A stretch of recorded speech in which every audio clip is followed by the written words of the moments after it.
I Hate Politics is a podcast about a human activity we love to hate. I'm Sunil Dasgupta. We have now released a series of episodes on the housing affordability problem. We did an episode on a local housing finance agency providing gap financing for new development projects. We spoke with Tacoma Park Mayor Talisha Searcy about her city's plans to build new affordable housing for the first time in 50 years. We spoke with Delegate Vaughn Stewart, who chairs the Land Use and Ethics Subcommittee in the Maryland House of Delegates. And finally, in this episode, we have Jake Day, Maryland's Housing Secretary, and by all accounts, former miracle maker in his hometown of Salisbury, Maryland, where he vastly expanded housing production to meet the shortage and the resulting affordability problem. Secretary Day is shepherding through the state's General Assembly 3 housing bills proposed by the Moore administration, the most controversial of which is called the Housing Expansion and Affordability Act, which proposes, in effect, state preemption of local zoning law in order to address the affordability problem. We've changed the format of the show. After 3 years of weekly hour-long episodes, we have broken up the news and the feature interview segments into 2 separate episodes. The news episode, call it I Hate the News, drops on Tuesdays, and the feature interview on Friday mornings as usual. Shorter, more focused, to fit your busy lifestyle. Let us know what you think of the change.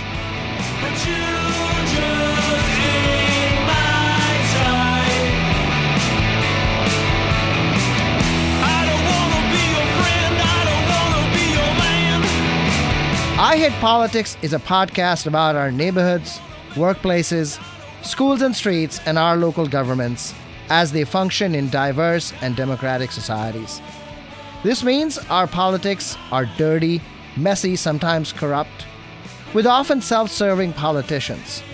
But no matter how much we may hate politics, we are never exempt from it. Music for this episode comes from the Fugazi-inspired Washington, D.C. garage punk band Apollo 66. Travis Hodges on guitars and vocals, Alex Morse on bass and vocals, Sean Henderson on drums, and Chris Morse on the tambourine. You can find them at apollo66rock.com.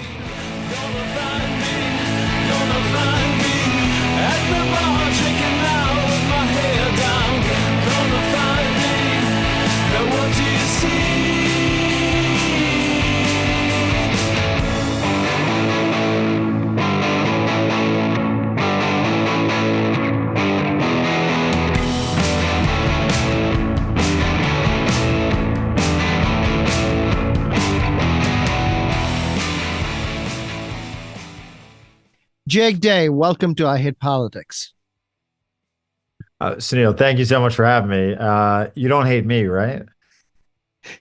I hate nobody who runs for office. I may have run for my last office. Time will tell, but I'm proud to be out of elected office for the moment. Okay, good to know. Good to know. Let's start with a very basic question. How do you think you produce affordable housing? What is the way to do it? Number one is that we don't have enough housing. And so we have to produce housing in order to get more affordable housing. And so that is an acknowledgement that we are short on supply. We have a scarcity issue, and that, like any market, price is going to come down as we respond to demand with increased supply. I believe that. The second truth, I believe, both looking at the last 15, 16 years since 2008, and really most of America's development history, most of recent history and development, is that the market does not produce all housing naturally. And at the lowest end of the market, subsidy is often required. And I'm getting into the next piece that I want to talk about. At the lowest end of the market, subsidy is often required to produce housing that is guaranteed to be affordable to the lowest income families. And I think both of those truths can coexist. And I think we should pursue both from a policy standpoint. Um, I think the way that looks from sort of a policy schematic view is that we incentivize housing production, we require affordable units, and that we subsidize those affordable units if we're going to require them. I think those three, that arithmetic, 1 + 2 + 3, is what gets us to a meaningful response to a housing shortage. The affordability problem is much greater in, say, places like Prince George's County, in Montgomery County, perhaps even in your hometown of Salisbury, but perhaps less in less dense areas. So, are you seeing the people that are opposing come from places where there isn't visibility on this issue? There's a part of me that maybe expected resistance to more often than not come from less dense areas.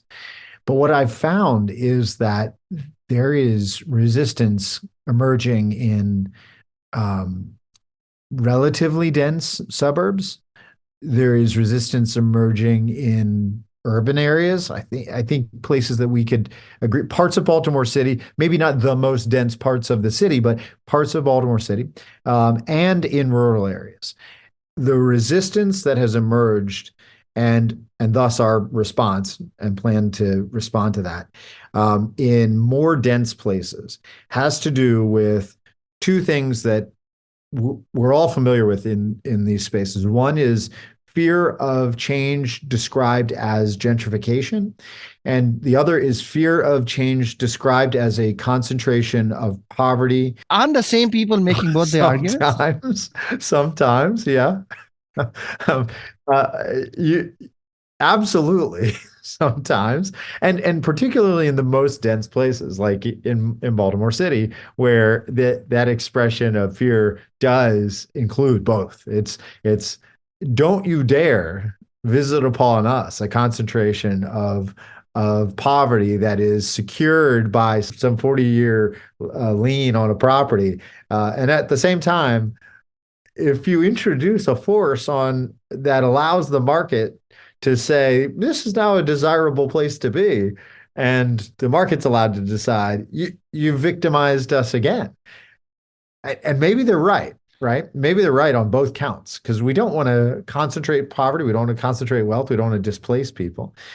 The market approach requires you to build or incentivize to build at a scale. Subsidy to work at scale requires a large government investment. Both those things require really large changes. And what we do in our compromise in the face of the opposition that you're facing is create instruments that are both small at incentivizing and small in subsidy. I feel your housing package actually falls in that category. I don't know how familiar you are with my time in my job before this, but I experimented with trying to have sort of dramatic impact on scale, recognizing that it might be the only way we could achieve an outcome like what we wanted to see, because the market conditions were just not favorable. Let's talk about that. How you did this as the mayor of Salisbury. One was we created guaranteed minimum payments in lieu of taxes for all affordable housing in the city. So everyone who wanted to build affordable housing had a predictable maximum that they would have to pay to the city per unit. How much was that? Do you remember? $450 a unit. So that was a deduction of $450 dollars off of the property taxes per unit. The city council since then has gone beyond that. The other piece, it costs about $25,000 per unit all in total, to permit a housing unit, and that's average, across a single family detached to an apartment. That's an average. So we said, let's waive 100% of our fees. Let's waive all our fees. What we saw was, that's take a round number, $100,000 house, cost you in materials and labor, cost you 125 in Salisbury. Maybe you could sell it for 110, maybe you could sell it for 130. Either way, you're not getting rich off of that. You might not break even, and so you might not ever break ground. But in our neighbors, which are beach communities, Worcester County, Maryland, Sussex County, Delaware, the home builders were going crazy, just building like crazy. More than 20% of the working population in Sussex County, Delaware, commutes to has their daily commute to their job in the city of Salisbury. More than 35% of the workforce in Worcester County, Maryland, commutes into the city of Salisbury for their daily employment. So these are people who could choose to live a lot closer, but they weren't. And they're paying a fortune for their house that's a little closer to the beach. Now, I can't do much about the beach.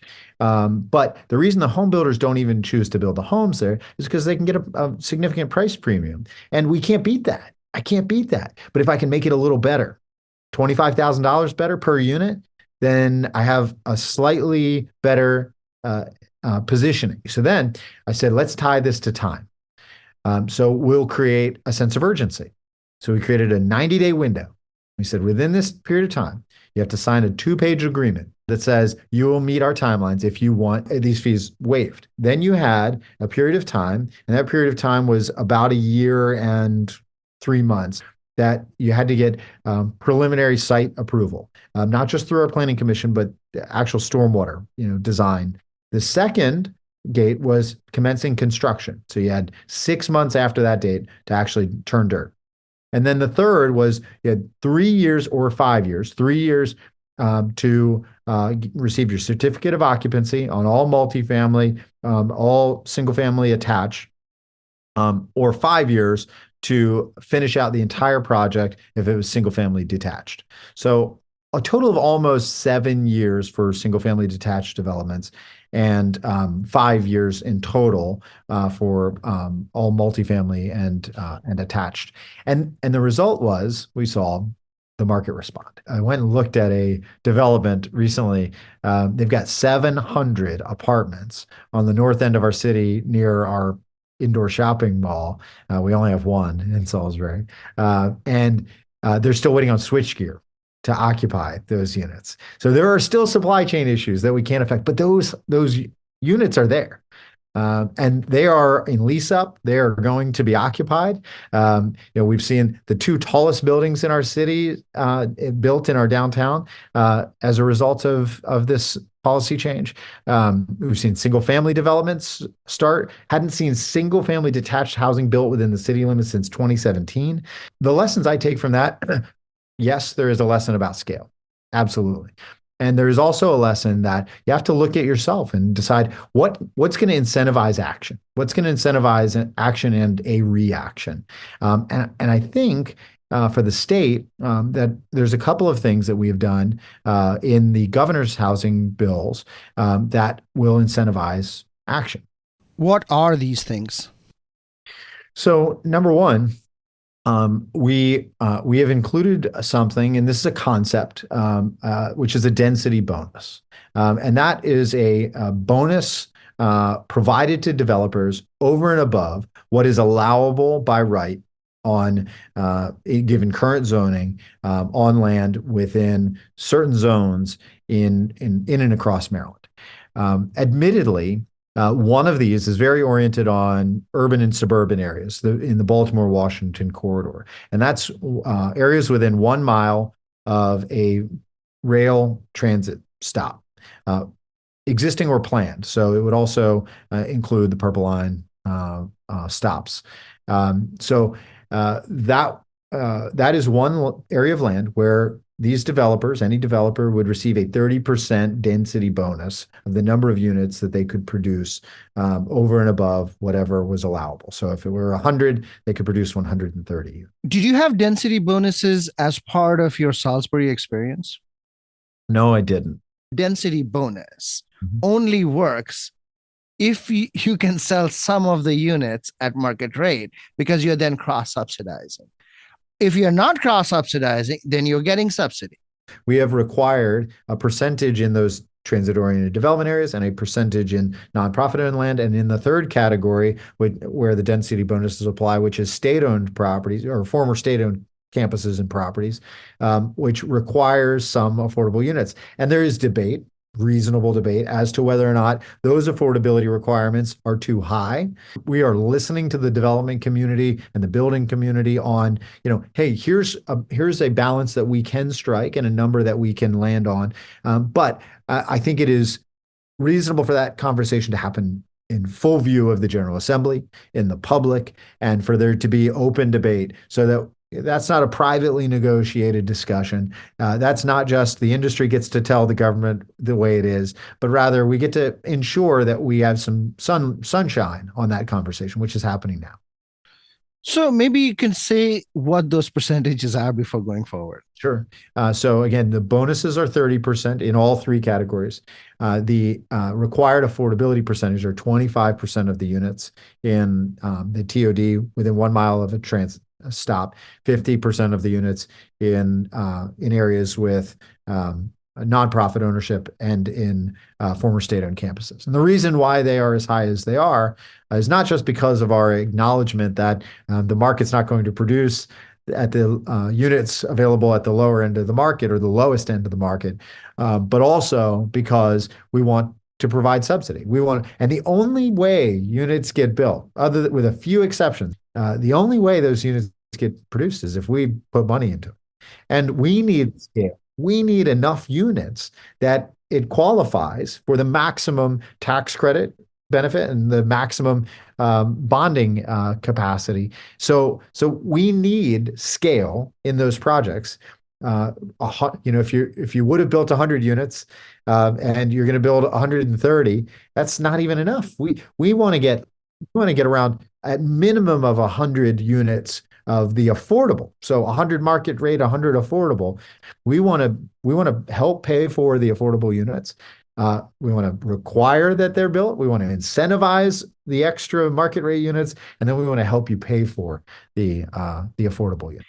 Have you had local governments say to you that we will waive impact taxes for affordable housing if you're trying to export Salisbury as a model? Are other local governments willing to work with you? I wouldn't say that I'm trying to export Salisbury as a model wholesale. I think what the state does is going to be different from what Salisbury does because of the state's powers and its history. And as a former mayor and a former council president, I feel very comfortable proposing these changes because I'm a planner. My background's in architecture and planning and urban design, and I know the way we should be building. Exporting what we did in Salisbury is a part of the, I guess, evangelism part of the job, and there is some of that. I'll point to a private sponsor bill that we helped write this year that is known as the Horizon Bill, the Hotel and Residential Incentive Zone Bill, which was a Salisbury idea that we crafted in Salisbury City government. We brought to the General Assembly in 2021, and they adopted into law as a Wicomico County only bill, enabling legislation for Wicomico County only. It's enterprise zone, but for residential. The way we built our core communities, our downtowns, our Main Street districts in the past was as single-use business districts. And obviously, I'm going way back, to the CBD days and the Central Business District days. I guess CBD has multiple meanings now. Yes. But we used to build business districts that were 9 to 5, right? And we see not only through a generational shift and bringing life back to downtowns and to the core older parts of communities, but also through the post-COVID era and some of the shifts in retail trends and the Amazon era, that we need mixed-use districts, and housing must be a part of that. And the Horizon Bill, what it does is it says that why did we provide tax incentive? Why did we provide tax waivers only for commercial development? Um, Housing is a critical component of economic growth. It's a critical component of the future health of our communities. And so let's have a property tax credit program akin to enterprise. And then the second thing on HEAA, on the governor's housing expansion bill, what it does is it says that in commercially zoned areas that might have been single use districts in the past, that multifamily housing density in parallel with allowable density elsewhere in the district, multifamily density of housing above the commercial is allowed by right, not just 100%, but 130%. And so there are places in this state, and I think some of the elected representatives in those areas are not going to be happy to hear me say that. But there are places in the state near metro stations, near MARC stations, that will suddenly be able to have very dense housing, or even a moderate amount of density over parking lots and shopping centers, suburban shopping centers that could have zero housing today as a result of the governor's bill. Sometimes I feel like you're fighting battles that were won by you 10 years ago, and you as a planner 20 years ago. So I'm going to have to take that on the therapist couch one day. Well, yeah, but mixed use has been, Kentlands was made when? I mean, you've been a planner. We don't do any exclusively commercial anymore. We haven't done them in 20 years. And yet, look at our landscape. It's no easy proposition to fix the mistakes of the past. Are you following the Tacoma Park Washington Adventist Hospital tract redevelopment debate? I'm not. The county council in Montgomery County held a public hearing, and almost 2/3, maybe even 3/4 of people that came up and spoke against the idea of allowing more density. This is not going to be done collaboratively. It has to be done by authority. That's what the state adoption, the General Assembly adoption of the Housing Expansion and Affordability Act would be, right? It would be an assertion of authority.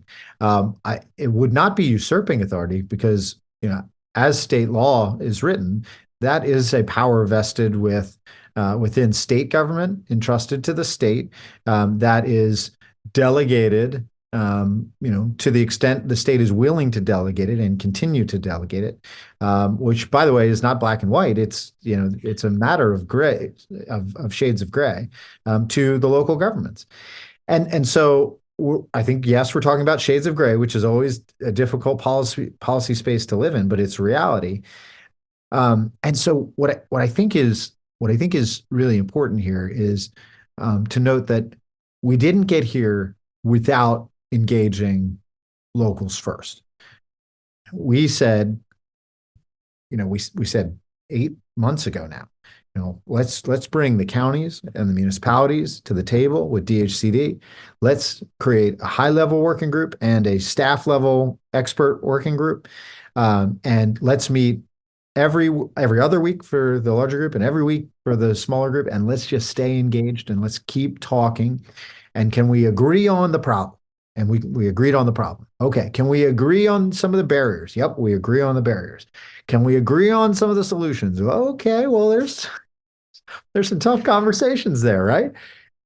Can we agree on enough of the solutions? Or at least, we're going to go with our version, and then we can have the public debate when the time comes, that we can move forward, recognizing this is not about suggesting that anyone doesn't deserve a seat at the table anymore. This is, in fact, acknowledging that most of the housing that's produced, that's affordable in the state, has state dollars in it. The state has had a critical role in shaping where housing goes, as I asserted. And we simply haven't been invited to the table on incentivizing building housing where it should go. And we've got a problem, and we need to be at the table. So this is bringing the state back to the table. And ultimately their response, as you can tell with both MACO, which is the Maryland Association of Counties for your listeners, and MML, which is the Maryland Municipal League Legislative Committees, they said, yes, we agree. We'd like some tweaks, but we agree. if you're not opening large enough territory to redevelopment, then what really ends up happening is that redevelopment becomes very narrow and has a limited impact on price stability. I don't know how large your new market tax credits is going to be, but we are all maxed out of LIHTC, which is the low income housing tax credits. And in Montgomery County, we have the Housing Opportunities Commission that, on the housing production fund side of it, stays away from the low income housing tax credits. And their work is not going to be covered by your law. No, their work is important, relatively small scale, statewide. They can do scale. You can. And we can. And I think what we've seen as the limiting factor from a production standpoint is actually not our tax credits. Limiting not our LIHTC. Limiting factor has been the gap financing, the subsidy. And so we've been able to convince the Department of Budget and Management and the governor that additional resources were needed. He doubled our Rental Housing Works program from last year to this year. We have a historic amount of money in the CIP for the next 5 years, over $300 million planned to go into gap financing. So $300 million, let's just take that. How many homes are you getting? So in 2023, we did 70 projects. So we constructed 70 projects. Total tax credit amount was $459 million. State funding was $117 million. Total development costs was over $1.2 billion. That's just multifamily. So that's just multifamily affordable housing deals that we supported. How many units were there? Over 2,000 units. Do you think density alone will pencil out new projects, given how expensive it is to build? But I am afraid of what's happening in the market. Developers, affordable housing and market rate developers are all saying 2024, we are starting fewer projects. So in 2025, 2026, 2027, we might see fewer come online. And that's because of interest rates. That's because of supply chain issues, labor market, supply costs due to inflation, all of those things. What I am certain of is that we ought to try to overcome all of those things. But many of those things are beyond our control. So we need to try to influence the market in the ways that we can. And that's what I did in Salisbury.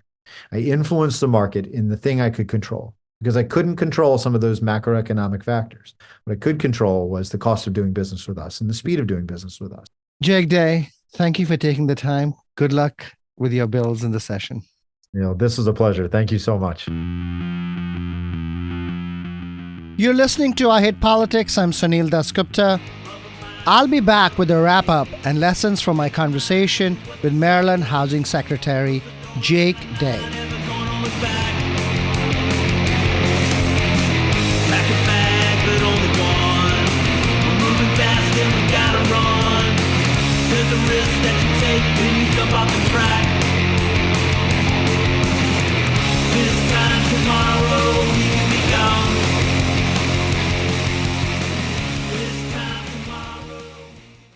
What lessons should we draw from my conversation with Maryland Housing Secretary Jake Day?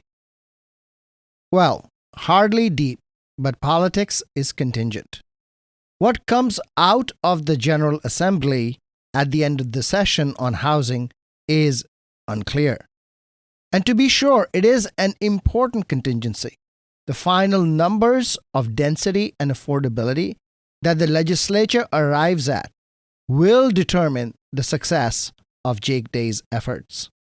While local governments and many legislators who started their careers as local officials might want lower density bonuses than proposed in the housing bills, the importance of cross-subsidy between market rate and affordable units means getting more affordable units requires higher density. So a low density number and a high affordability requirement would be a way of hobbling the bill while seeming to go along with the governor.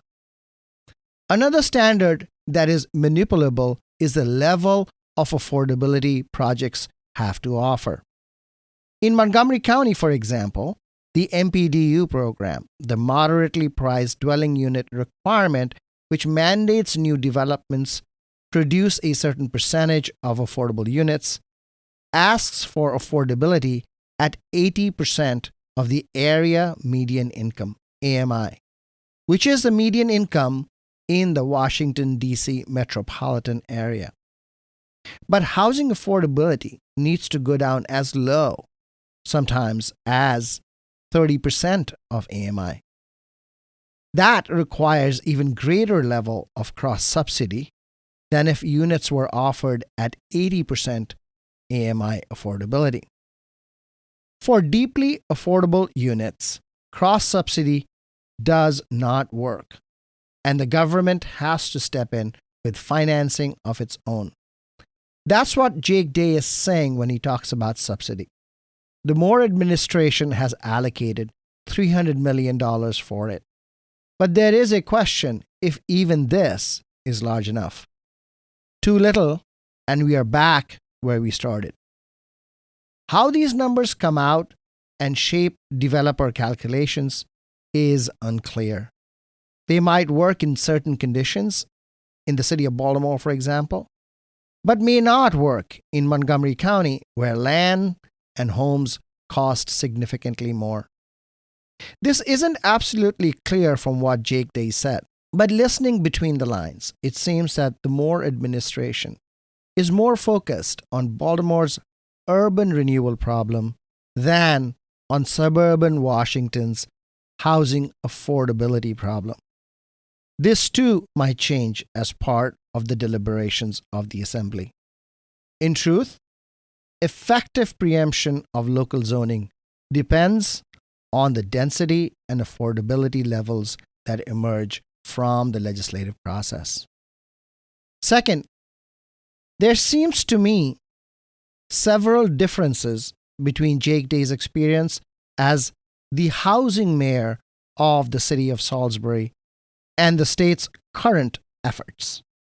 As he points out himself, the state has different powers than a municipality, and we should expect difference. But even in the model and its lessons, the differences are stark. Salisbury under Mayor Day did not offer density bonuses. He didn't say if he had any affordability requirements. Most jurisdictions have some, but if Salisbury did have affordability requirements, they would certainly have been lower than what the state is mandating in the bills. The Salisbury model offered removal of impact taxes, and many jurisdictions, including Montgomery, also offer this. But the Moore bills have not stepped into that breach just yet. That will be a direct preemption of county taxation policy and invite further resistance.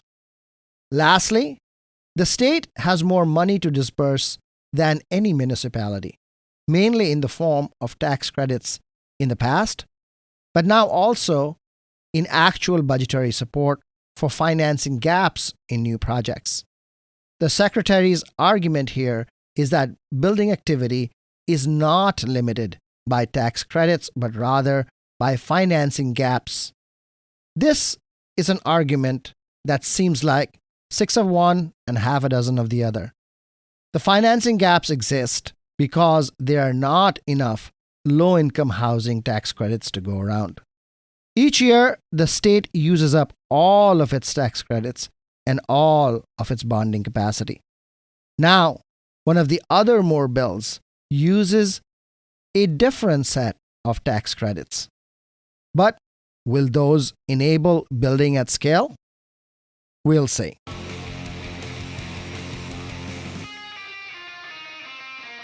That's all for this episode of I Hate Politics, where we aim to stem the decline in local news by working with community voices.